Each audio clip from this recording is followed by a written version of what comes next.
Hey there, and welcome to the Invest In podcast. I'm your host, Zach Hoyt, real estate investor, RV park developer, and your guide to turning adventures into cash flow. Every Thursday, we dive into the strategies, tools, and mindsets that help you invest smarter and live freer. If you enjoy the show, tap subscribe, rate us, and share it with a friend. Now, let's get into today's episode.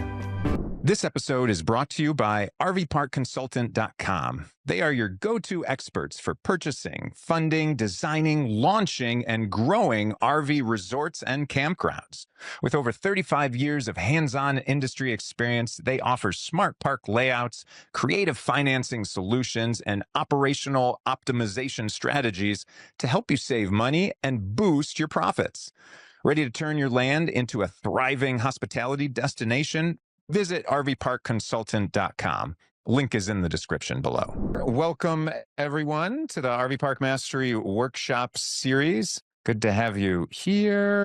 And if you're listening on the podcast, then you're getting this wherever you're at, driving or doing something else. So this would be a good one if you're just listening to hop over to our YouTube page where we have the videos from the podcast, because we're going to have some visuals today, help some people analyze some deals that they have and give you something to really make things faster when you're looking at all your deals that you have going on for RV parks. Yeehaw. If you guys don't know me, I'm Zach Hoyt. Love the RV park space. Got a podcast, Facebook Mastery Group, and lots of other stuff. We're developing most technologically advanced RV destination in the world and buying lots of RV parks because I love playing around with my little boys out in nature, doing lots of fun stuff like that. Rhonda is here. Rhonda Benson here today. Thank you, Rhonda, helping us out with all of this all the time, and everyone else that's here. So I want to just give a quick little recap of what we did. So every month, there's two things that you guys should know about. We have a meetup that's on the third Thursday of every month. And then that's where I'm going to mute you if you don't mind some background noise there. That's where people can actually meet people. We've got some speakers that come in, but you can meet people and have conversations with them, right? Like you would in person. So that's on the third Thursday of every month in the evening. And then on the first Thursday, like today, we're going to have these workshop series where we're taking you through all the different steps that you would need, that you would probably pay someone lots of money to teach you how to buy an RV park. Well, we're going to go through all of those for free and for fun because we love giving out into the community and making things better. And it looks like, yeah, our topic list for this got to be 15 different items long, which is pretty crazy. That's great. So stay tuned. We'll help you out along the way with all of that. To give you a little recap, last time it was our first session in the series, and we're talking about funding solutions. So how do you fund your RV park? You know, when do you go to a bank? When do you go to a hard money lender? Do you have to have money down? Do you have to have good credit? How do you solve those things if you don't have money down or you don't have good credit or any of these things experience, right? Where there's a will, there is a way. I'll tell you that. So it might be a little hairy at times, but there's ways of getting around all these things. So check that one out. It's really good when you're trying to either raise capital or just, you know, how many different ways can you structure your deal so that you don't need money out of pocket? So that's a good one. And Rhonda, yeah, thank you. Dropped this link to the RV Park Mastery. So that third Thursday of the month. So get on that one. So you start to get on that frequency as well. Pretty cool. But yeah, if you can fund these deals without any of your own money, even better, right? And that's the person who's going to be on our meetup for next month is one of the transaction coordinators who is helping out. They're going to be teaching us the stack method. You guys haven't seen that yet. Stack method's pretty freaking powerful, where you actually get money at closing for buying a park. It's pretty great. So that is fun. Don't miss that one. It's wild. It will literally blow your mind. So it's a great one. I love those strategies. All right. So today we're going to be talking about quick ways of analyzing deals, because for one, you got to have a lot of flow of deals to make sure that you've got a good one that you end up with at the end. So you want to be able to pick from a lot of them, right? You don't want to just have, if you're going to the grocery store, you don't want to just have anyone give you just one thing that's in there, like one piece of fruit, and say, take this one. You want to pick a good one with all of that. So I'm going to get rid of this person right there. You got it. All right. You've managed that. Troll, Lana. Yeah. Thank you, Lana. Appreciate you. Always exciting with this. So, but yeah, analyzing these deals, you want to have lots of flow of deals, deal flow in general. So that's coming in so you can pick a really good one from that. But you have to have great criteria. You have to have some quick criteria so that you can say, all right, this fits my buy box and this one doesn't. And that's what we're going to call it. If you guys haven't dealt with that with single family homes, you will, but that's what people are looking for is they're going to say, what's your buy box? They want to help you find a deal, bird dog a deal. You got to give them your buy box. Yep. And so that's just your quick criteria for, all right, what does it take to have a deal that's really good for me, right? Or for you in this sense?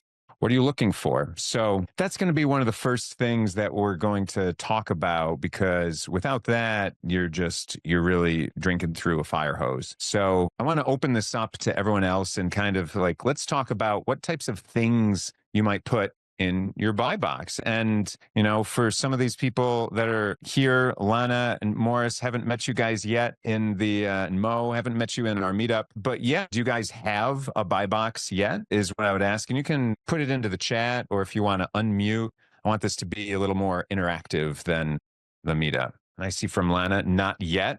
Cool. That is totally fine. Yep. Hi, this is Mo. Hey there, I'm Mo. new to all this. So I'm learning. And you're right about learning through the fire hose type thing. So I'm open to knowledge. Right on. Yeah, that's great. That's great, because I'm always looking for more knowledge all the time, always trying to elevate. And when we learn something, I like to bring it to everyone else in the group. And that's why we have these things right here. But yeah, a buy box. So what things typically go in a buy box for an RV park, right? What comes to mind, anyone that's here? Location. Location. Yeah. Heck yeah, location, because there's lots of places that you can buy. Do you want to buy something in your backyard? Are you looking to manage it yourself? Or are you looking to buy it anywhere in the country? Or maybe you have sort of you want to be north or south of that Mason-Dixon line for various reasons. But and gosh, some of the things that we care about in the States, besides being warm, maybe not seasonal, so a little south of the Mason-Dixon line, we care about politics a whole heck of a lot. So you'll hear that. I don't care about politics in my personal life nearly as much as I care about in my professional life. Because where I am buying property, I want to make sure that no one can take that from me. No one dictates things from me, that these people that are visiting all of a sudden don't get crazy rights that they wouldn't have normally. Thinking of you, blue states and California and Seattle, Washington area, you're a real pain in the butt when it comes to stuff like that. And COVID really exposed everyone for their party lines a whole heck of a lot, because the people that were protected a lot were the ones that were in those bluer states where, man, there were moratoriums of kicking people out of their homes, and landlords were just racking up the bills. They still had to pay because they don't have those mortgages. Landlords don't get those same mortgages that have a moratorium of paying. No, they just have tenants that don't pay. And you can't kick them out. I've heard horror stories from people, and they just lose their property. They give it back sometimes. It's crazy. So where do you want to buy, right? Yeah, location is a huge one. So I'm just going to drop in the chat here if I can, or maybe, let me see, I can drag this guy. Do we have our latest buy box graphic, Alf, that we can drop into there? Because I see this one here, But yeah, I want to give you an example. Kevin, you had some earlier. Were kind of looking at other buy boxes that were out there. I want to give some example to people of what buy boxes look like, so we can show and tell at the same time. You would mind just share the screen? You can, if you can share, I suppose. I wanted to drop it in the chat, though, for people, for ours specifically. All right. I'll send as a PDF file to everybody. Ooh, just a graphic is fine. Because you actually wouldn't want your buy box as a PDF, everyone, just so you know, because a lot of places you're going to drop it they don't allow PDFs. They allow graphics. So make sure you save it. What I like to do is just save it on my phone in my favorites. That way it's easy to find. So when I'm going on some of these groups wherever and I'm looking at other people's posts, they're saying, hey, I want a bird dog for people. That means I want to find you some deals, or wholesalers that are saying, hey, we've got to wholesale, but they're going to say, what's your buy box? You want to be able to drop that to them very, very fast in that scenario so that you can just give it and they know exactly what you want. Now, if you've ever dealt with bird dogs or anything, they don't always give you what you ask for, even though you very specifically say this and not that in my buy box. They'll at least you're giving them a target so that you can say that's correct or that's not correct. Yeah, so Ralph just dropped this in the chat. Yeah, and it looks like Kevin is putting a couple other ones. Check those out in the chat. Wow, that RV Park buy box that's red and blue, all American. Wow, that one looks really pretty. Whoever's that is, that's mine. That's ours, right? That's mine as the speaker. Gotta love our team for that. These other ones are also interesting. They might not look as polished, but what are they doing? The point is they're capturing your attention and they're listing that criteria. So if you're looking at our buy box, some of the things that we care about, and we have all the different states that are listed in the bottom right. But for us in the top, we always want to be on waterfront, or at least be able to create something with water. Water's pretty darn powerful in general. We want 50 or more sites. There's certain operational reasons why we like to have at least 50 sites. And even so, it's operational, and it's also for a disposition side of it, because just bigger buyers, they don't want to deal with a lot of stuff that's usually less than 50 sites. So if you want to be able to sell it to more people and you want to have some efficiencies with your operational staff, because if it takes the same like 2 people, and it's guy and a manager to run your site, whether there's 1, 2, 10, 20, 50, kind of 60, 70, like where's that limit where you need to add another person? That's kind of why. And so there's some sweet spots, and that's what we're honing for with this buy box. Right? It's part of the condition in the top right of ours that we're looking for. And I'll share my screen so anyone that's not having that up, you can look at this as well. Like I mentioned, waterfront, 50 plus sites, an existing park, meaning we don't want to build. We don't want raw land. That's not what we're doing for us, even though we are developing land. When we're buying parks as is here, we're looking for existing parks. We want them to cash flow, ideally, pretty well. But seller must own land. Here's something that you guys might not know. A lot of times you'll find some long-term leases that are out there, 99-year leases or less, but it's something where you don't actually own the land. That creates some problems for some of your financing, both in the beginning and in the end, and for some of your taxes as well, of things that you can depreciate. So it's just something to consider. Don't you want to own the land your real estate is on? I sure as heck do. Again, it's about control, being able to know what happens in the future. For us, we want some expansion that we can do. Adding some sites to everything's really nice. Adding some pavilions, anything that we can bring more revenue in than already has. So that's some of our conditions. And our preferences, we have a hurdle, a cap rate that we're looking for, a minimum of 8% stated as is in the deal when we're buying it. And then we're going to try and expand that, of course. And if you don't know what a cap rate is, we'll end up going through that today because it's a pretty important metric as well. But functionally, it's based on your net operating income and your purchase price. So it's related to those items. And for us, we want to be near an interstate or some major attraction. We want to draw people to it. So what is in your buy box would be the question. What states do you care about more, right? Are you looking to expand, not looking to expand? You have a certain minimum site. Maybe you want to operate it yourself. So you could say, hey, let's go after the lower number sites. Maybe you want to sell to some bigger institutional buyers. You say, all right, we have to have 100 or more, 200 or more sites that are on there. And your buy box can change over time too, just so you know. But what is your buy box right now? Because when someone asks, what do you want to buy? What should I bring you? You can say, guess what? I have a buy box. Here's my graphic, super easy, and send your deals right to whatever email address you want them to send it to, right? So it's pretty clear as day at that point. So love that. So in the chat, there were some other ones, What's this yellow one? I source leads for an active end buyer that is hungry for an RV park. Don't worry, she covers my fees. Look at this. So this is literally a bird dog that is working for another end buyer. So they created their own buy box because they're basically just creating a marketing flag out there.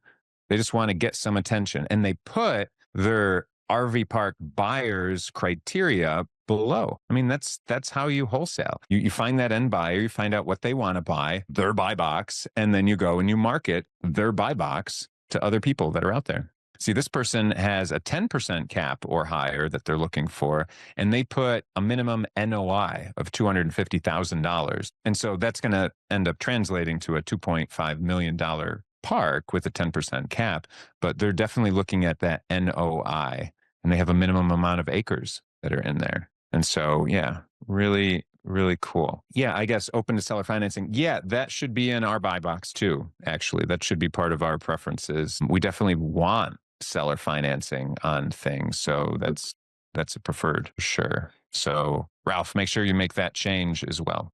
Yeah, and this other one, yeah, this green one that we see, all right, they very much want to be near a national or state park, or at least 3 other RV parks. They don't want to be on an island. It's interesting, right? And part of that concept to me, that's like when you see a CVS that opens up shop right across the corner from a Walgreens. There's reason for it, right? Let's piggyback on the fact that someone else already did the research, a Walgreens in this instance, to make sure that the demographics of the area are good and that there's demand for all of that. So CVS just says, yep, as long as there's one of these in the area, we're good. There's a lot of other people that follow kind of that Starbucks trend for some type of retail commercial like that, where it's like, there's got to be a Starbucks within a certain amount of time. I've seen that as people's buy boxes on certain multifamily. You know, it kind of tells what the demographics are, but they're leaning into Starbucks to determine that there's enough of a certain affluent market there that would want to be those Starbucks type of people. And so that's what they're doing. And so that's totally cool. That's totally cool because you're just leveraging someone else that has more marketing and research dollars at that point. So yeah, good criteria. So this is where I'm saying you want to come up with your buy box. That's going to be the very first thing. Otherwise, you're going to be spending tons and tons and tons of time analyzing deals because you don't really know what the heck you're looking for, right? And that's fine when you're just kind of starting out, but this is why I'm saying your first step is buy box. And then you can be real fast, real fast. And so today we're going to take you through our 60-second analysis, our 5-minute analysis, and our 30-minute analysis sheet. And you're not going to do all of those sequentially.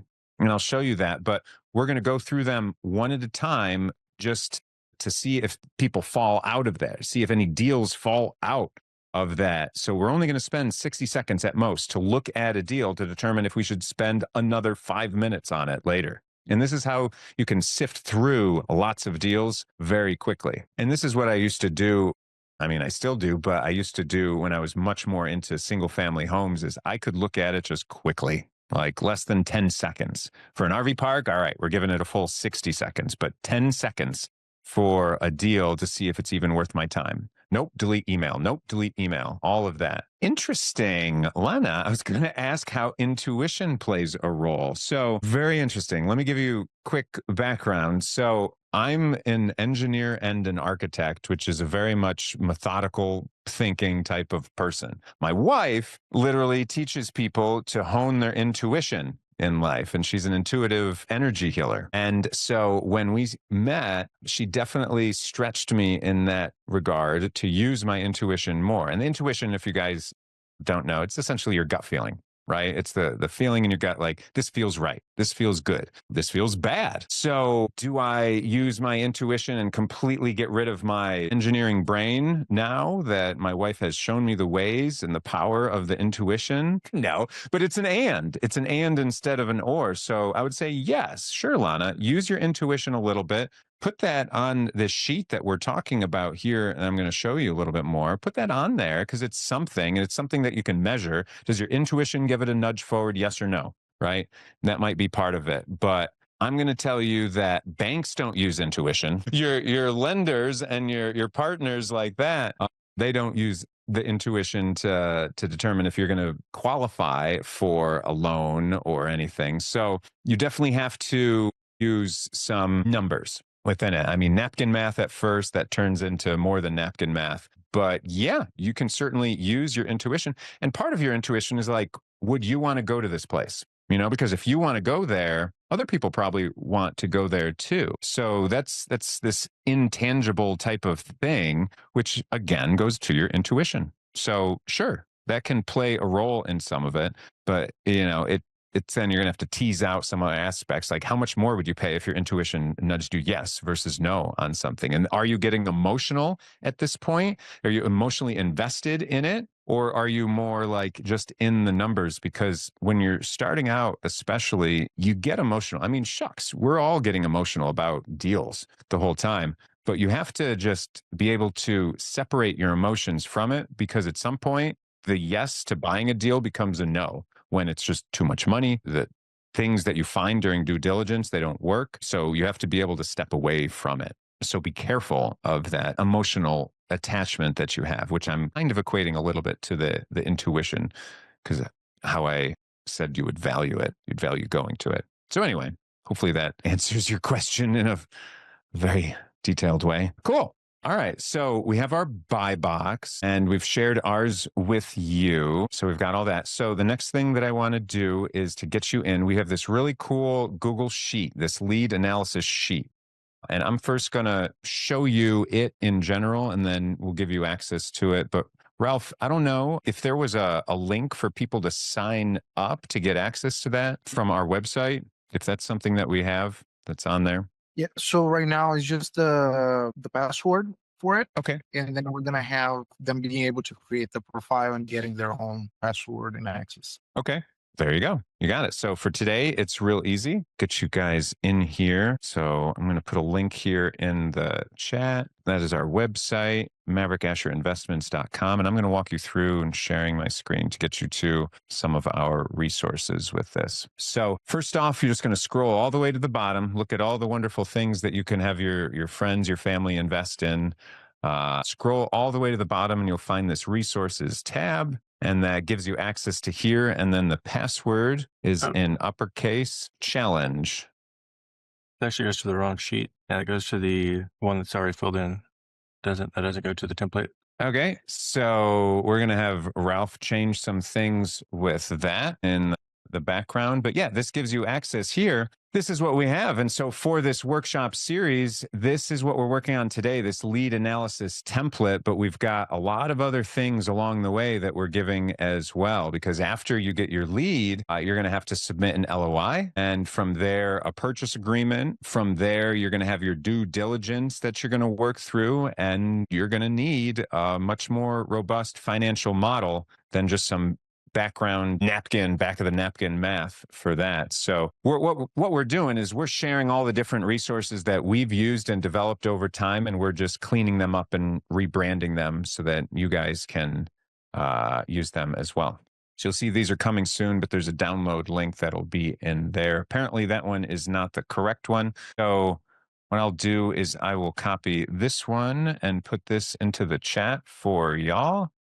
And then you can go right to here, because this is where you would get if you were clicking download. Oh, if you guys don't have experience with Google Sheets, you'll get in here and you'll start poking around. You'll see these different tabs that are in the bottom, right? It's like an Excel sheet, but online you can work on it. So start here tab. This has our American Modern Parks brand, gives you a little bit of instructions. You can enter in your hurdle for your cap rate and your number of your pads. And if you wanted a bird dog for us, this is how you would do it, because this is our buy box. And you could always send us deals and make money and everything that way, gain some experience. But it's also giving you a wonderful example of what you should do so that you can have a buy box for others. From here, we've got our 60-second analysis, our 5-minute analysis, and our 30-minute analysis. And there's some coding that we put in the background so that anything that makes it in the end here, when we say we're going to go through all this different criteria and it's going to land on, do you want to move that to the 5-minute analysis? You click yes, and it'll automatically populate something like here. I'll just put,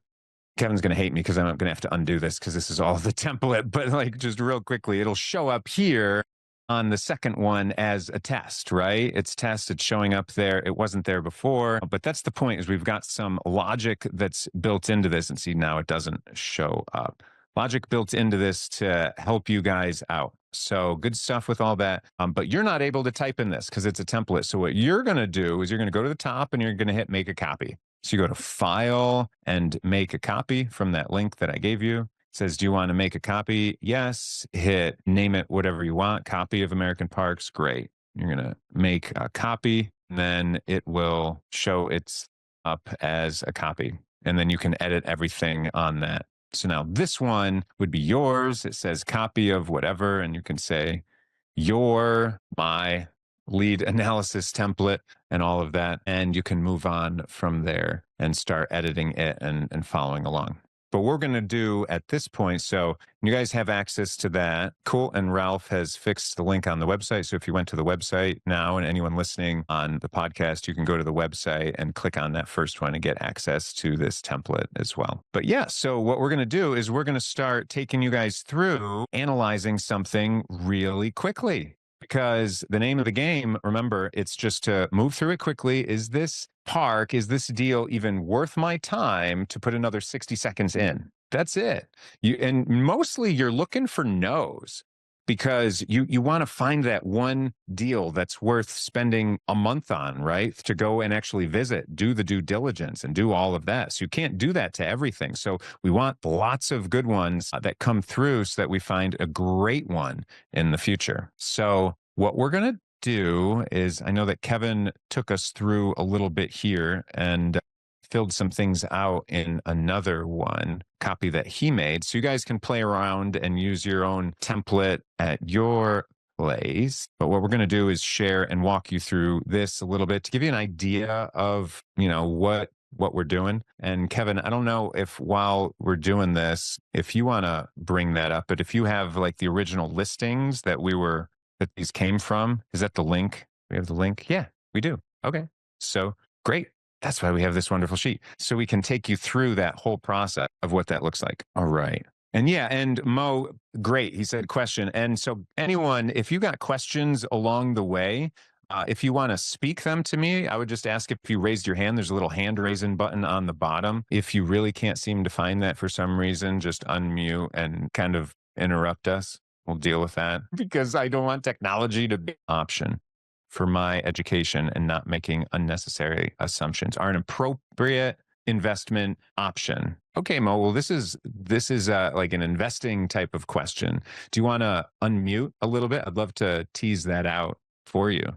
I was trying to use good, but I wasn't quite sure. So it's more just looking for information as to why going the RV park route versus multifamily, for example. Yeah, sure. Do you invest in multifamily right now? Is that a yes? No. Okay. Yeah. Is this for you personally or for someone Yes. else? It's Okay. for me personally. Yes. Yeah. Okay. Yeah. So I guess it's a little bit of everyone's personal preference, what asset class you want to invest in. It's kind of personal for a bunch of different reasons. But, right now, multifamily is extremely competitive. It's overpriced because everyone paid a lot more than they should have during the COVID times when the interest rates were low. And there are just some issues that are a little bit harder to deal with, like having to evict people versus an RV park where you drag them out if they don't pay. I mean, that's always nicer. I've had to evict a lot of people and I've really wanted to drag them out of my homes, but I wasn't allowed to. But, here with RV parks, you just drag them out and that's kind of fun, right? Oops, sorry. And the sheriff will be right there with you saying, yeah, you didn't pay today. You got to go. So basically that summarizes into there's not as many tenant laws. They don't have those tenant protections because they're not a tenant at that point. They're just a very short-term guest that you have. Unless you're doing a longer-term play, longer-term tenancy RV park, but I guess that's a different conversation with that. And so that's a reason why I really love them. You don't have to clean the unit when they're gone. Like you don't have to fix things that they mess up. You don't have to renovate the unit every decade or two for a new bathroom and kitchen because they bring their own bathrooms and kitchens. And, in general, you're just basically taking care of a pad where all your infrastructure is under the ground. It's a lot more durable than building and things like that. And you can just power wash it off when they leave. If it's fancy concrete or gravel, Mother Nature takes care of that and you're good. So there's tons and tons of reasons. And, it was a whole episode. Like one of the first ones that we did was kind of talking about why we love RV parks versus multifamily, that question that you're asking right there. So that answer I gave you was a lot more detailed on the podcast because we went and we took about 40 minutes to dive in detail about why that. Because then there's another question of why would you want an RV park versus a mobile home park? Because those are kind of related entities, asset classes, and they're very different though. And that was a whole other episode in the podcast. So if you want to dive deep into that, definitely check out that Invest In podcast. I'll drop that link in the chat so that you can do that. And if you're listening on the podcast, just listen to one of the previous episodes from that. Because yeah, Mo, I get it. RV parks were not on your radar. They were not on mine either until I was a consultant about it, found how lucrative the darn things were because you make a lot more money per site than anyone else. And I was searching for something that filled my soul and that I could teach my little boys everything in the world at the same time. And RV parks were like, holy smokes, the best thing ever that you just get to enjoy all around. It's just a fun thing. So yeah, I would derail this whole workshop if I were to go into any more detail than that. So I hope that answers your question sufficiently. All right. So let's get into this. I see that, Kevin, you are sharing. You've got your screen up. You're on the original tab of this. So again, yeah, you've got some details in here. You can pop in the cap rate and the minimum number of pads. But yeah, let's get going and let's just start analyzing a deal that we have. Give some experience with that. So we'll pop over to the tab at the bottom. 60-second buy box. So if you look at these different ones at the bottom, 60-second, because it's our buy box criteria. So that's it. So really challenge yourself to get it under 60 seconds when you're not having a bunch of people looking over your shoulder and everything, when you're just focused on it, right? And then the other tabs, they say 5 minutes for your LOI. The reason from this is we've got a little more analysis we do. And at the end of it, it should be sufficient enough that you can throw out an LOI really quickly. It's a letter of intent. We've got one of those that we can give you guys too, a template, and it's meant to be fast because you're just trying to get some feel from the seller at that point of what's going on. But we want to do it fast. You don't want to analyze for weeks just to send out an LOI to find out that someone else already got a purchase agreement signed with them, right? But you want to do it in a way where you're feeling confident about your offer too. So it's that balance. So we'll spend a whole 5 minutes analyzing something for that. And then we've got that 30 minutes for the PSA, the purchase and sale agreement. This is after your LOI is accepted. Like, let's just dig in a little bit more for that to see if there's anything else that you should put in a purchase and sale agreement prior to drafting all of that up together. So that's what we got at the bottom to move you through and save your time to work efficiently as we are working quickly. So, all right. And Kevin, feel free to pop in whenever to help explain some things, but we can see here that, yeah, you've popped in a couple in here already, some deals that you found somewhere. Yeah, and I just want to show real quick before we move forward. You'll see the cap rate here and the minimum number of pads at 50 over here. That's what it's talking about here when you're changing these values, is all it's doing is just changing the values here. So I'll just go ahead and show you. I'll change that 8 to a 10, that to a 55.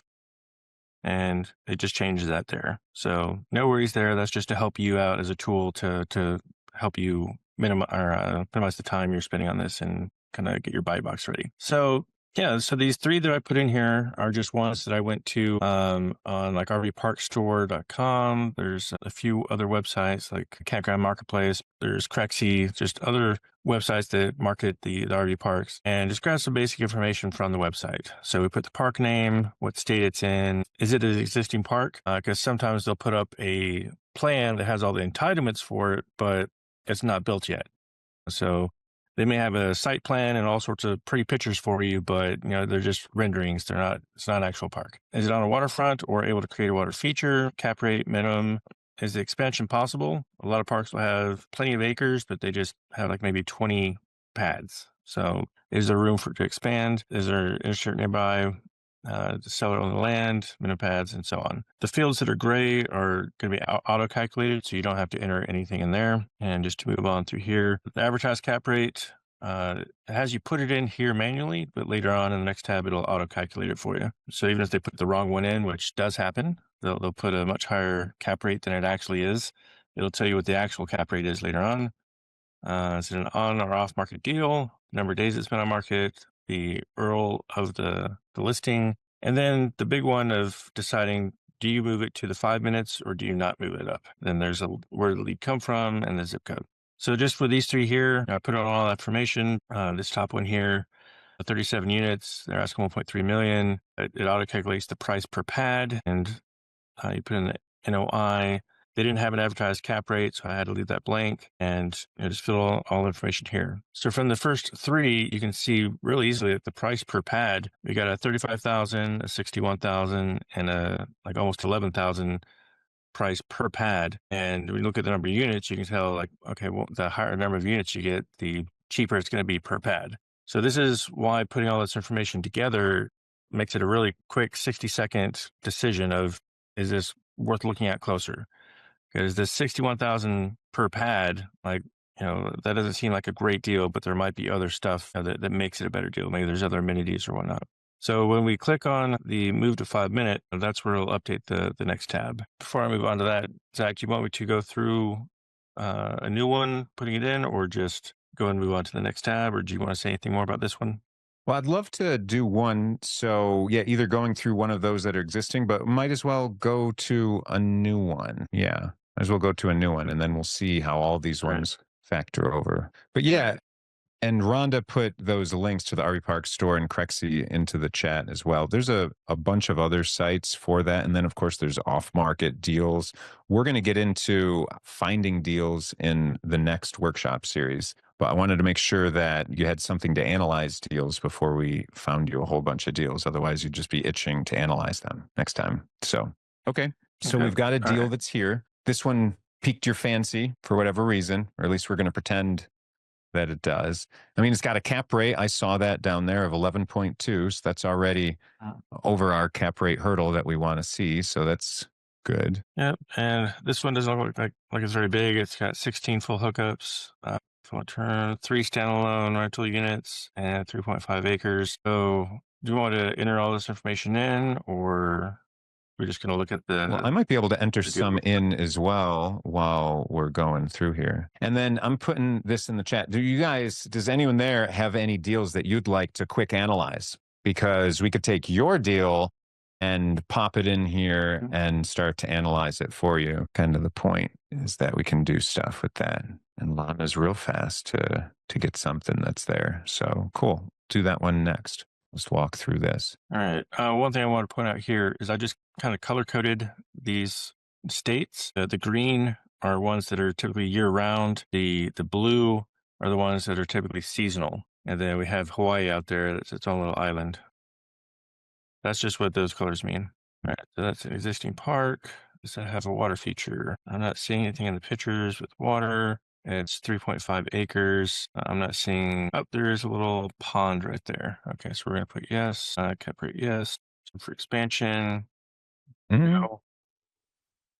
Although I suppose you could buy that land. Yeah. In my mind, for expansion, it's always like, is it for sale now? Because you can buy anyone's land, but do they want to sell it is the kicker. Ideally, it would be all part of the deal that you have. Yep. All right, they wanted 15. Let's see.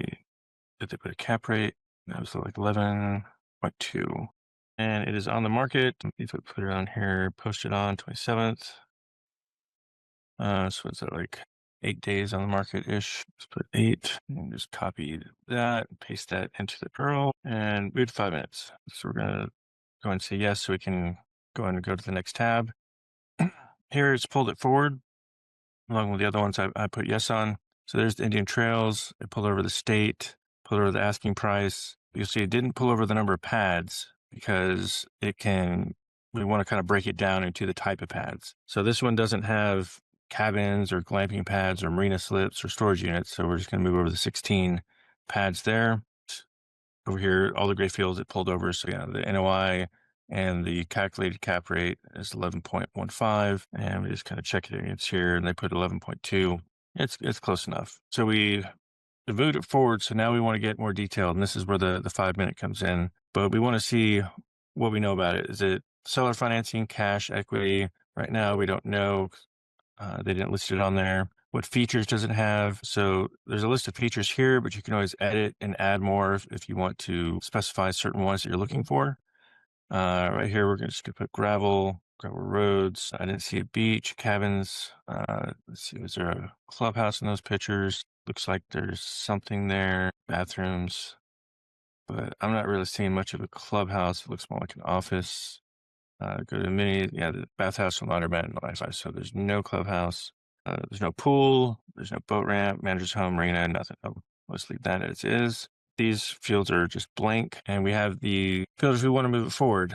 But over here, Zach, if you want to kind of explain these for the LOI of why we have these columns in here. Yeah, sure. So I guess, so you feel good about the 60-second analysis portion of it. You've got something that passes over to the 5-minute analysis. And usually we're batching things up to be as efficient as possible. So let's just, go through, and then we move things on. And we tend to do this on a team and just tackle these like this. But yeah, for all these different tabs, I guess you've gone through most of those, right? That's fine. But these next ones over here, what do you like? What do you don't like? Are there any questions for the seller? Any notes for the LOI? Price for the LOI? What's the contact? Where do you take in it? And what's those next steps? Just some items of all right, keeping track of it. But this, I would say, Lana, like you were saying with your intuition, what do you like? What do you like about it? But even either your intuition or your logical side of your brain, or both, ideally, what do you like about it? Is it the cap rate? Is it the area? Something is speaking to you. Keep track of it, because that's all that this sheet is really trying to do. Is it's trying to keep track of all of your ideas and all of your thoughts when you're going through a ton of underwriting, initial underwriting of things. So you get confused and you don't remember what's what. So yeah, what do you like about it? What do you not like? These like and not like, it can turn into negotiating points too for some aspects of it, right? Because if you don't like it, there's a certain reason why. Maybe it's because it's too close to something else, or it's not close enough to something else to have people driving there. But there's going to be some good, there's going to be some bad. You're just trying to keep track of them. And then the questions for seller, that comes into, well, there's a lot of stuff that you don't know just from one of these listings, especially. Sometimes they'll just give you gross revenue for things. They don't actually give you the net revenue. And we need the net for things. So that might be a question for the seller. Could be lots of other things. My question I'm always going to ask the seller is, can we do some type of creative financing with all of this? And even, what's your reason for selling, right? Has it been working out really well and you're just trying to cash out at this point? Or is it not working well for them? And why is it not working well? But you're going to have a bunch of different questions for the seller whenever you do get to talk with them. And so this is I just try to stay as organized as possible, because you imagine that you can have a question that hits your mind at any point, a thought that hits your mind at any point about something. And if you don't keep track of that idea, that thought could be gone immediately. So by having access to this guy, we have access to it on our phones. So you'd literally be able to jot a note down from anywhere at any point, and you'd be able to reference it from anywhere at any point as well. And your teammates would be able to know what the heck is going on. And so that's where you start to get your questions. And then from there, you write some notes that are in there, maybe the answers to those questions, right? Are they open to seller financing? Are there any restrictions that are they need to fast to analyze the deal to move forward? What do they want out of it? What's their motivating factors for selling it? If they tell you that they want to move and spend time with family and et cetera, it's well, okay, good. I don't want to forget that. because they're literally telling you their why of selling. And so you want to keep track of all of that. But who knows? It could just be a note about what we want to do to improve it. Like, oh, hey, this one would make really great one for a water park, or it's right next to the Grand Canyon. So, man, we should do this and somehow partner with that. Just any of your thoughts, right? Just, I love having lots of different columns for organized thoughts. And then the next column over is your price. So, what's your price for your LOI? And that is going to come from a factor of what your cap rate is, what you're willing to pay for it, and their asking price, and your strategy. And usually when I'm sending out LOIs for things, I like to give people multiple offers. And we're going to be talking about offers and structuring deals in another one of these series, because there's a lot that goes into that. But, I'll typically offer them a cash price for something, and then I'll have a creative price that's on the end, the third one for something. And so it might be this, seller carryback of 70%, so down with 30% and carryback of 70%. And that's the criteria that I'll put for the third option. And the LOI that I put in the middle is usually like a leading type of, like a one that nudges them to be either a cash or an all financing option. It's usually structure it where one of them probably doesn't make sense for them to take it. It's just to lead them to get to the next one. They'd be like, I'd rather pick one of these two. It's like, yeah, I get that you would. They're very polar opposites, and that's what this other option is meant to give you. So again, I'll get into that more when we have real examples and structuring the deal. But yeah, what's that price that you're willing to put? And so maybe this isn't just maybe a number, but this is you thinking about what those different options are, like a cash price, seller finance, all of this. And so, yeah, from there, what's the contact? You're going to have to get into contact of somebody.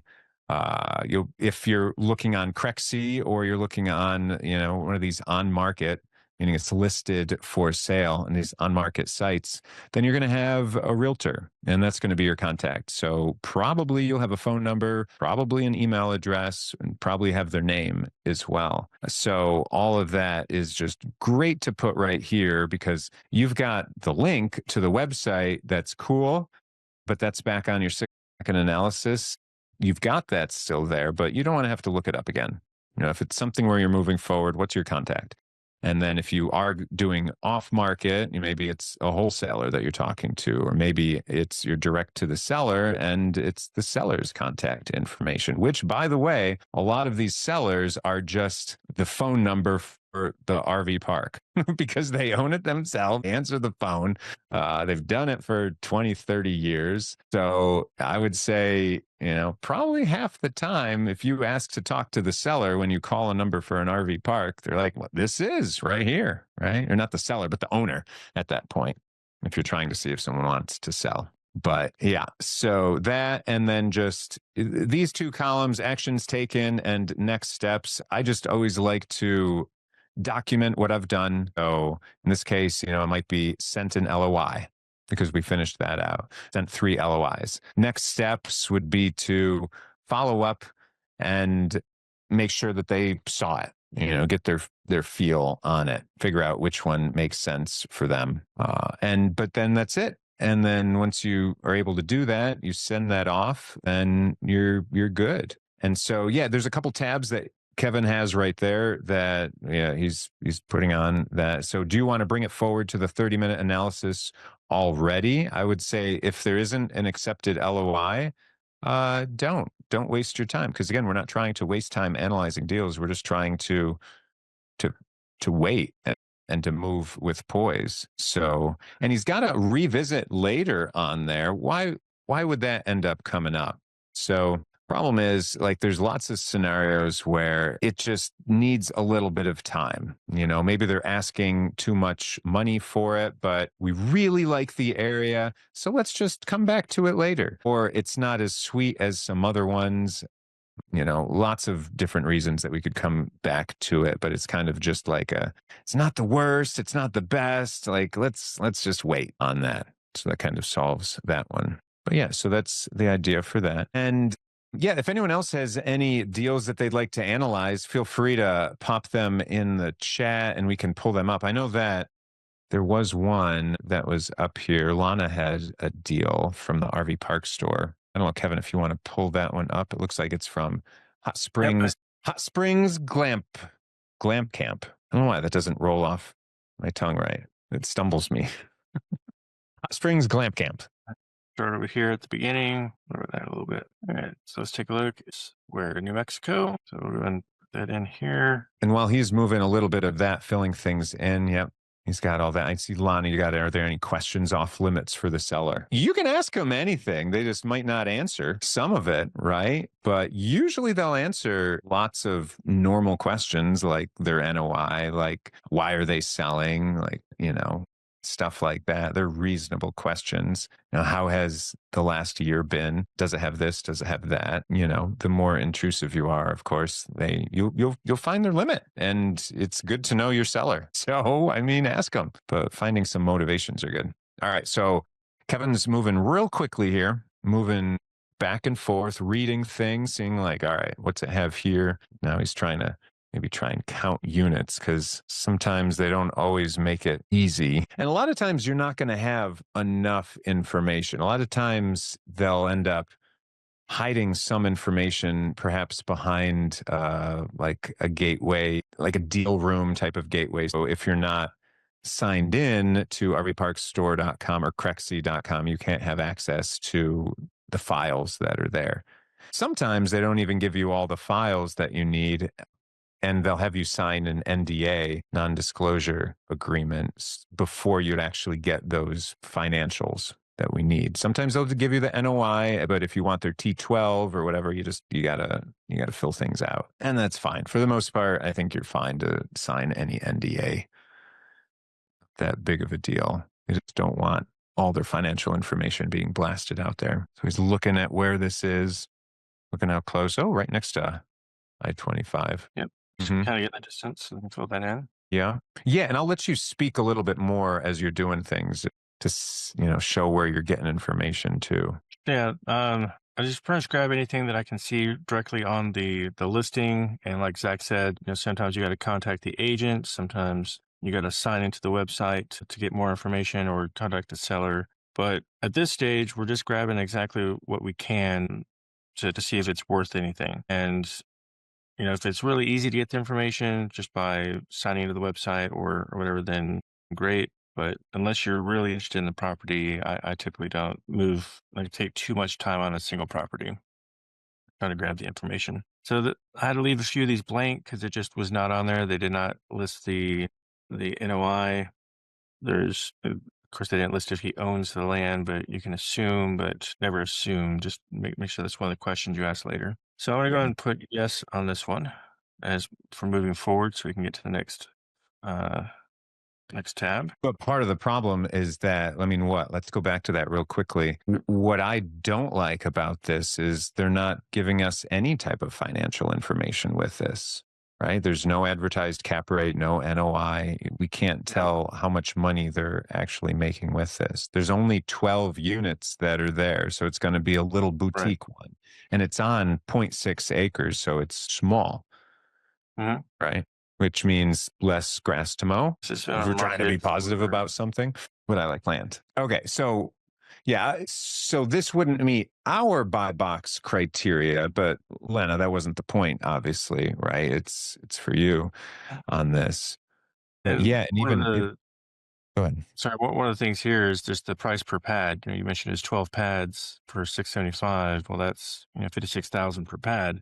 But we also see here that it's been on the market for 210 days, give or take. So, maybe this is worth digging into if you're looking for small parks, is you can see what is their NOI. Are they losing money or are they making money? Is it worth that price? If not, maybe you could, lowball them, throw them something really low and maybe they'll bite on it. There's room to negotiate. Yeah. And so that's why we like days on market, is because, they haven't bought it. Do they have to sell it? Because they're not doing a great job of that if they are. So we can talk to them about their motivation. And just like Kevin said, we can give them a lowball cash offer. We can give him potentially an offer at their asking price with some seller finance terms. That gets me more excited than the other things that are in there. But yeah, that's the type of information that we're gleaming off of this real quickly, even though we have a lack of information. I was going to say that I have seen a couple of deals out there where the owner is willing to 100% finance and doesn't really need any money down. Will train the next person coming in. He just has too much going on and just wants to get rid of the park. So, you never know what's out there. A lot of these mom and pops are open to creative financing. So it doesn't hurt to ask. Yeah. Yeah, that's right. Because a lot of them, they'll own things free and clear as well. So lots of possibilities with that. So, okay. So then we're saying, yes, we're going to move on to the next tab, assuming like it's piquing our interest. So that's what Kevin did. So we're moving on to that 5-minute analysis tab. Just keep going through, looking at stuff. And then let's see the pool, internet clubhouse, storage manager's office. Yeah, and Lana, you have a question in there. Can you pick and choose your guests, such as women only? No offense to men. And no, the questions are good. So yeah, can you pick and choose your guests? I'd like to pick and choose them, the ones that have money, but maybe you're creating a certain feel that's just in there. Since it is a short-term rental type of thing, it's a lot different than if it was a multifamily long-term rentals, because long-term rentals, they have what's called protected classes, age, sex, religion, lots of different criteria. And there's some slight variations from state to state, but mostly it's across the board. But short-term rentals, not as much. They could have, like you can imagine, Airbnb, they have a bad reputation, a bad review on them. You don't have to rent to them, right? And you could certainly have a men or all women, and you would just advertise that's what this is at this location. Gosh, there was one where we came across a nudist colony. And so you had to be comfortable with that to go there. I imagine it was not an optional thing. It was not a value add that you go on. But you definitely have to start marketing to that and find managers and maintenance people that are all cool with that. And of course, the more you niche down, you make it unique to certain people. It could really attract them, but you just have to make sure that that demographic of people know about it, because you're obviously limiting the amount of people that can come in there. You came across some as well, Rhonda? Men only one? Yeah, surprisingly enough, in Texas. Okay. All right. Yeah. I did walk that properly. Fortunately, it wasn't busy on Mondays. Did you say fortunately? Fortunately for me that day. Yeah. I see that day. Yeah, wasn't busy, fortunately. Okay. Yeah. Cool. Yeah. It's funny. And then as we were looking at it, we liked some of the numbers, but it was just like, and do you keep it like that? Like it was obviously that was the draw, was that, people would go there for that, like-minded people. I told Rick we needed to only look at the numbers for that one. Lana's saying, what do you guys think of the New Mexico one ultimately? Is that this one that we're asking about? Or yes, because, this Hot Springs Glam Camp. Well, let's take a look. And probably, so for me, our minimum that we like to have is 50. So I would say it's just too small. There's no options for expansion. And so it doesn't fit our buy box. And so when you're asking, what do we think of that one? That would be my answer, is that we know what we like, we know what we want. And so it wouldn't be a good one for us. Could it still make money? Could there be possibilities with that? Sure. That's why we want everyone to come up with their own buy box that makes sense for them to start. And Ralph, you've got your hand up. From the marketing perspective, that is almost like a boutique campsite, right? So especially if she's looking to go such niche, right? So that would require a specific social media. You have to turn that into a thing, not just advertise just everybody. I like it. I think it looks very, very distinct, and it's got nice features that shows a very specific type of audience that likes to go there. So I'm looking from the marketing perspective, how marketable it is and who is the audience that this would fall into, right? Yeah. And I love that perspective. That's why I really appreciate, Ralph, you popping in and saying that, because I wanted to give a polarized answer, which for me would be a no on this. And this is where just my mind is black and white. We want this. This is not that. So it's not good for us. But yeah, look at some of these pictures that are on here, and it's a unique place to go. Like, would I buy it versus would I go there and enjoy it, are slightly different answers, right? But I mean, it's cool. They got little hot tubs. It looks cute. It's colorful. You know, it looks like it's a fun place to be. It's hard, for one, it's hard for me to tell if it makes good money though, as is, or where there's some issues with it because it's just missing those financials. But if this is the type that you're looking for, then yeah, it's cute. And it says that it's turnkey. So it says has an established client base, excellent reviews, and a strong reputation for providing premium wellness experiences. So because of that, you know, if that's what you're looking for, then that's great. You can ride the coattails of something that's already there. And since it's been on the market for a while, I love the fact that they're probably open to some creative offer. And you might be able to use this stack method. Like we've got the speaker coming in next month in the meetup where you can get money in your bank account by buying it. So that aspect I like about it. But for me, the things I also think about is like, how is this going to be managed? You're going to have someone manage it, boots on the ground. That's not me in sunny Ohio right now. I'm not making my way there whenever there's a problem. So how do you manage that aspect of it? And how do those expenses compare? Basically, I would want to know, how have they managed this throughout the year? And that's what their T12 would tell me is, have they been doing it themselves? Do they pay someone for that? You'd be able to see that in the financials pretty quickly. But because it doesn't meet my criteria, I'm like 60 seconds, you know, me explaining all this is way more than it would be in real life. Just be like, nope, not for us. That's cool. But I want you guys to get the details. Pardon? That is the importance of the buy box, that you set your clear criteria so that you can kind of take your emotion out of it and just look like, well, I've already established this is my buy box. It doesn't fit within it. Let me move on. So it helps you not get stuck on something. I mean, the first thing I'd be looking at is, what is their NOI? Because they'd have to be making around, I mean, minimum 50,000 on their NOI for me to even think it was viable. I mean, if I just put that in there, that's going to bring it forward to, even that would be like a 7.4 cap rate. Looking at the number of spaces and the area that it's in, I don't think it's making that much money.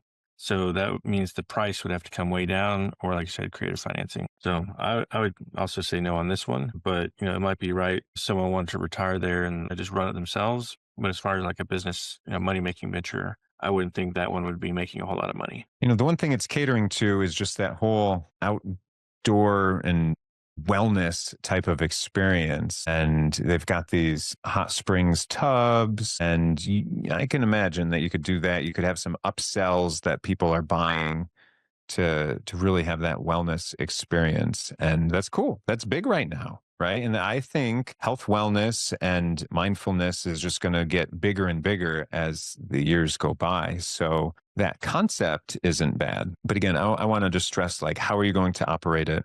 There's many ways of doing it, but how are you going to operate it? But what have they done? Just, it's so much easier to see what they've done with their numbers. There isn't emotion that's in there because they're going to tell you a long story of what they've done. But I want to see on the black and white what they've done to make money or not make money. And then if they're making money hand over fist on it, then maybe that price is justified. It's like, okay, that's fine. And because it's a low number, that a low number of sites, that itself could be part of the reason why the days on market are high, because just a lot of people are looking for more sites, but it doesn't have to be the only reason. Yeah, we've seen a few properties in Florida that had a low number of sites, but it was like right on the beach. And they had a high price per day for their pads. So it actually made more sense than the 50 pads because it was just making a lot of money. Yeah. And Rhonda absolutely puts that in the chat. Think about how many revenue streams is it creating, and could you add more? And I would imagine the answer is always yes, that you can add more, guys. It's just going to be a matter of how creative are you thinking, putting yourself into the customer's shoes, creating an awesome, memorable experience for them. But yeah, it's a great question of where's all their revenue coming from right now? Have they tapped into any of that extra revenue or none of it? So you're looking at your upside potential at that point. But that's what we wouldn't want to get into until this 5-minute analysis one. That next one is where you really, those are some of your questions. And that's where you would write them down in that questions for the seller, assuming that you want to buy what I'm going to call a micro park.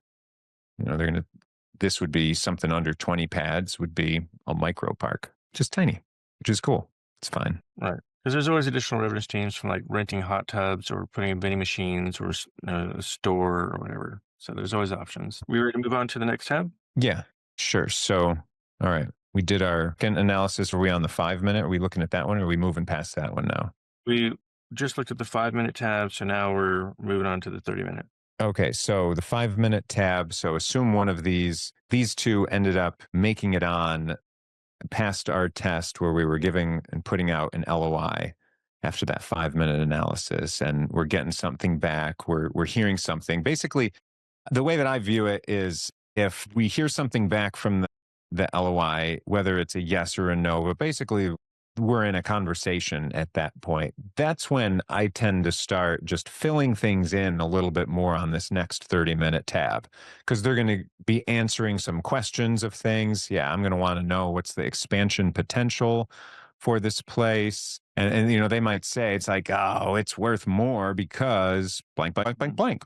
You couldn't tell those things from just the listing that's there. So you're learning about it. And so this is where we just keep tabs of all that stuff, columns on the 5-minute one, or just starting to fill this out. But yeah, so other things. So all these gray items are automatically carried over. So you don't have to fill them out, which is the nice thing. Carries them over. And we're starting to look at what else at this point, the Google reviews and the number of those Google reviews. So this goes into how good of a job have they done in keeping customers satisfied. And some of those ones, I would say, while that's coming up there, part of this is to read some of those Google reviews. Usually not the good ones, but usually the bad ones. You want to read to see what's going on, because you're going to do some great stuff with RV parks when you're owning it and all your new ideas, I'm going to presume. But you want to see what people are asking for, what they're craving, or what is not there currently. And so what those problems are. And you're going to use those problems like as ammunition for lowering the price. It's all part of a negotiation. So you want to find things that are wrong. You want to find things wrong for many reasons, because you want to flush things out to see any of that ahead of time. But, there's usually a reason why. So, all right, this one's got 4.9 stars with 250 reviews. Look at that. I'm not too surprised about that, right? It's a boutique thing. They said that it's been working well and established client base. So, repeat customers, which are great, strong reputation for premium wellness experience. I mean, that's cool. So people are digging it. So then you're just going to say, all right, with the value add, like how can I add more space to it? A little bit difficult perhaps right here, or make the experience more, upsell them on different things, either experiences or items to sell. And just so you can go through the ratings, you can just, like Zach said, look at the lowest and look at the highest. You want to see the good and the bad. So I just sorted this by lowest rating, and, make sure you're looking at the date as well, because some of these are going to be very recent. Some of them may be, 10 years old and not relevant anymore, because if they're complaining about, an old manager that has since been replaced, then, it's not going to be that relevant. Just do your research. But it's funny, that one from 11 months ago, it was like right at the top. It was short. It was just like this. The area was a dump. It looked very sketch. Don't waste your time. Interesting. I wonder. Yeah. Well, I can see where they're coming from. I mean, look at the street view, and immediately what you can see over here is what looks like either low-income housing or maybe some sort of rental thing. You're seeing, spray paint on the side. Right. So that's not really looking like, I'm sorry, that is mural art, but from a distance, it doesn't look like anything. But at first, I thought it was like someone spray painted. It didn't look like tagging or anything. It just looks whatever. But I mean, It looks a little ticky-tacky, a little hodgepodge. I mean, it is right next to the Rio Grande, so Rio Grande River, so that is a plus. Yeah, looking at the I already passed the Google reviews. And Rick, good point. You know, he mentions often bad reviews are because they were unhappy about having to follow the rules. I often will throw out some of the bad ones. And so, yeah, you're not looking at these like it's the gospel. You're just trying to gleam into it. And you know that those bad ones, there's something that's going on with them. You know, they could have a bad day. And so, and a lot of times, unless there's a good system for posting positive reviews, which you guys should all implement, like reward people for posting positive reviews, because there's a lot of people that will only post bad reviews. Like, when are you motivated to post a review? When they're good? I mean, not most of the time. Not me. I'll tell you that. I'm not necessarily motivated. I'm like, they're good. That felt good. But when it's bad, I almost feel an obligation to let other people know that it was bad so that they don't have that experience that I just had. That's me posting stuff. Now, if someone gave me a free cookie to post a good review, that might be enough. You know, it might just be enough. Like, okay, I'm sitting here right now in my wellness tub. Let me post about it. And the cookies are really great too. And I'd put that in my review, right?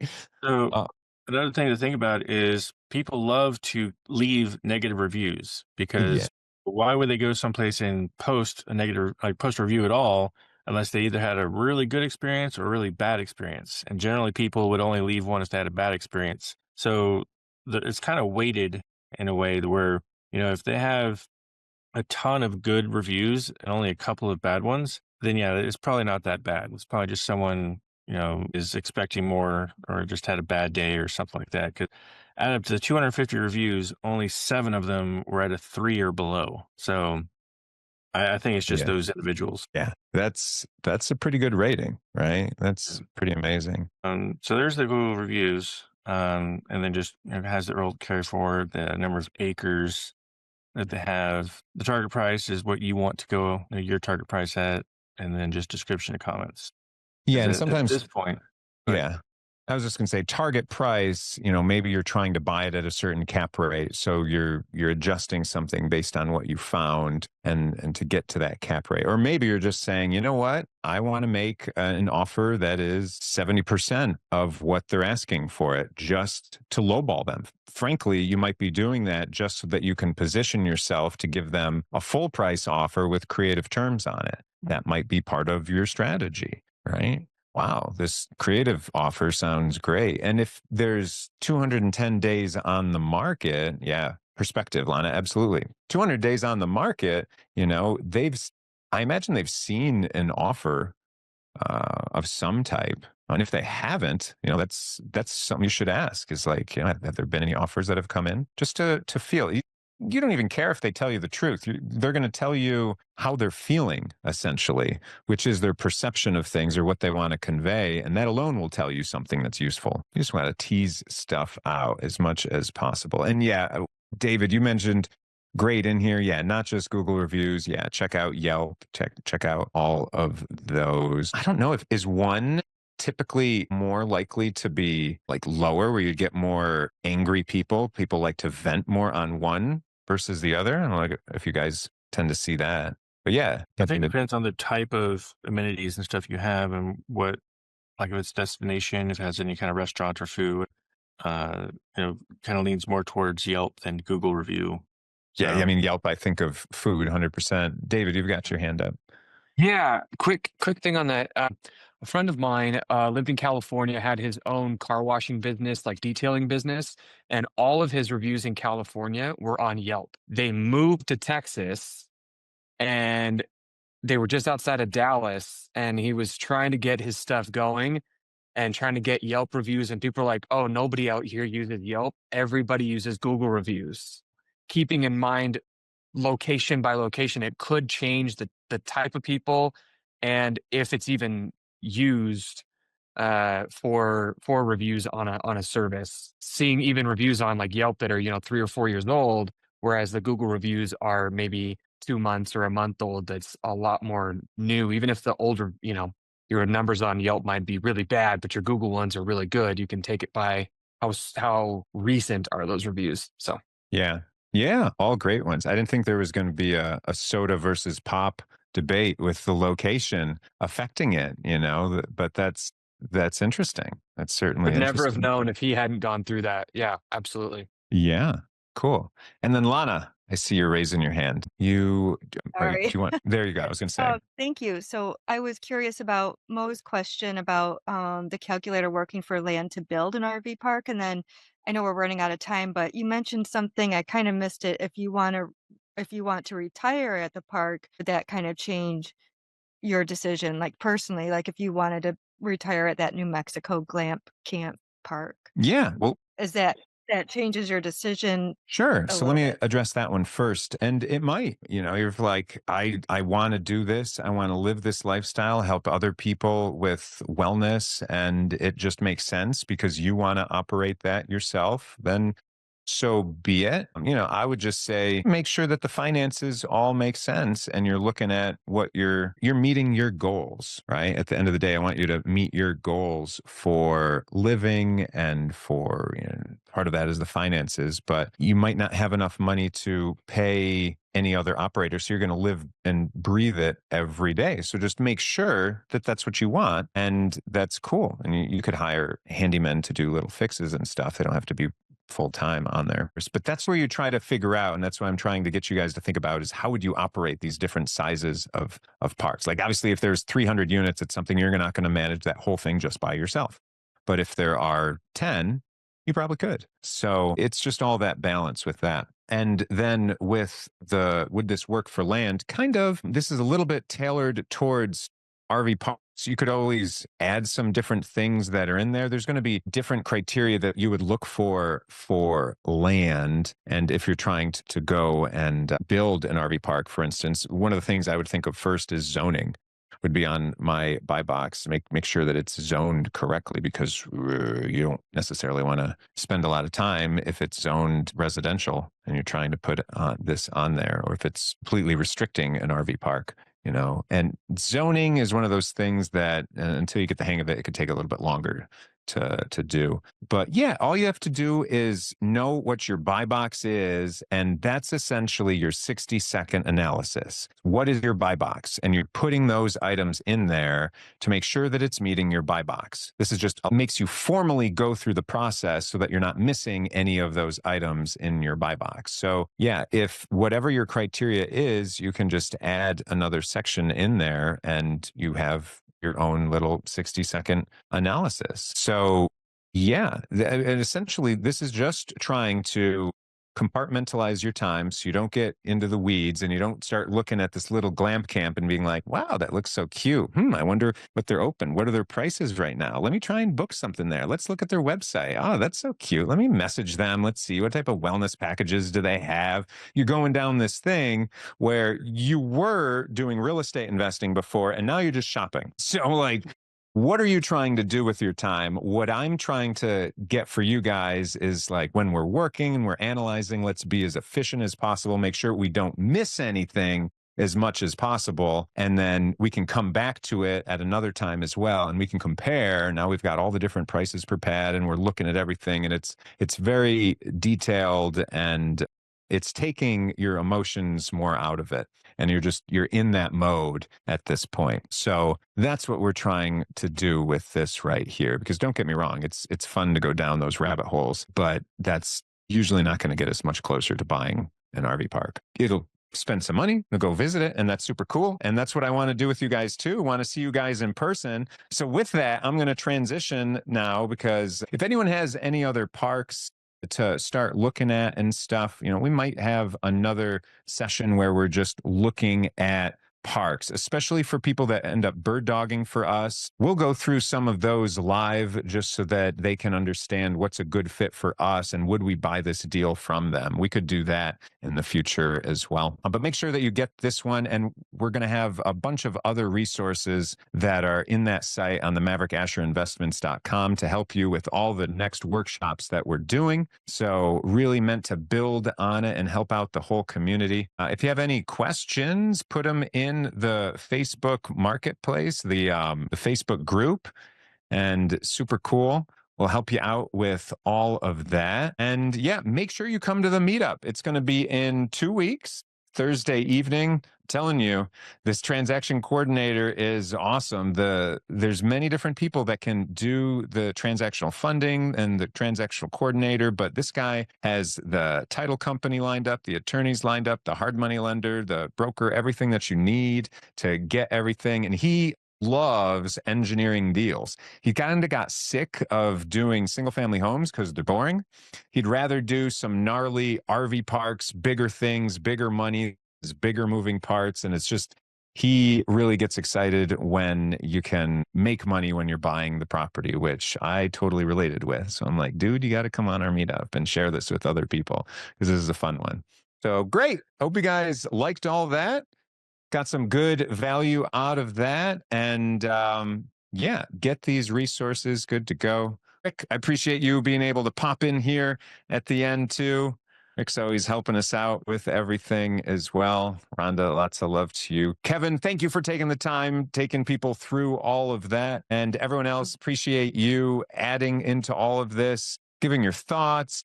Mo, David, Morris, everyone, Lana, hey, let's go buy some RV parks, and even better, let's make our bank accounts bigger when we do. So with that, have fun, go analyze some deals. I'll see you guys next time. That's a wrap for today's episode of the Invest In podcast. I hope you picked up insights to fuel your investing journey. And if you enjoyed the show, please leave a rating and review. It helps more adventurers like you find us. For behind-the-scenes content and updates on our RV resort projects, follow @GoInvestIn on Instagram, LinkedIn, X, Facebook, TikTok, and YouTube. Want to dive even deeper? Visit MaverickAsherInvestments.com for resources and tune into next Thursday for another episode. Until then, keep investing, keep exploring, and I'll see you on the road.